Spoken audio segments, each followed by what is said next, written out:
Sed Domingo, kumpirmado na ang pagiging kabilang sa Nakhon Ratchasima Volleyball Club at lulubayan na niya ang kanyang first ever club team na Creamline Cool Smashers.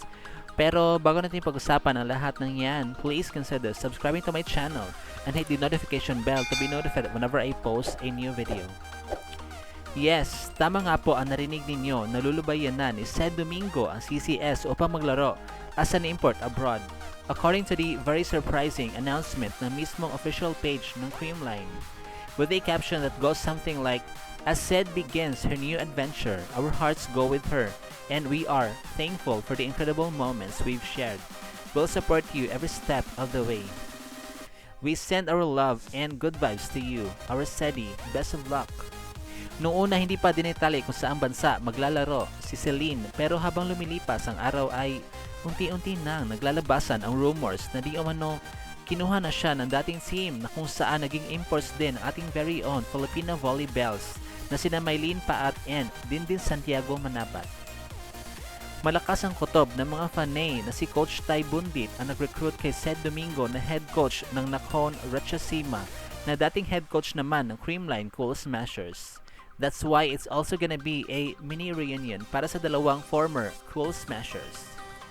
Kamakailan lamang ay pinagalaw na nga ang baso na talaga namang nagpayanig sa mundo ng Philippine volleyball community, sapagkat naglabas na mismo ng very strong hint ang official page mismo ng Nakhon Ratchasima Volleyball Club, saying that Celine Domingo, I don't know her skill, I just know that she's beautiful, I love her. At matapos ang isang araw, nag-post na ang virtual playground page na kung saan nakasaad dito na opisyal na nga siya nakapirma ng kontrata with Nakhon Ratchasima at nag-release na din siya mismo ng statement regarding her Thailand stint. Wala pang kasiguraduhan kung kailan siya babalik para sa Creamline Cool Smashers, pero ang sigurado ay mamimiss talaga siya ng mga fans.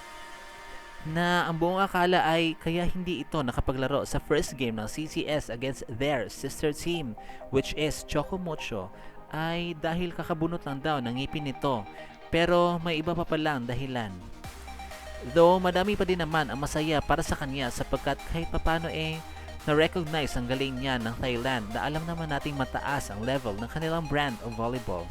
At iilan nga sa mga Thailanders ay nag-comment sa mismong post na hangang-hanga sa bilis ng galawan ni Sed Domingo.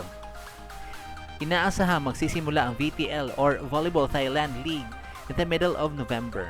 At dito na nga po nagtatapos ang ating video. Thank you so much for watching.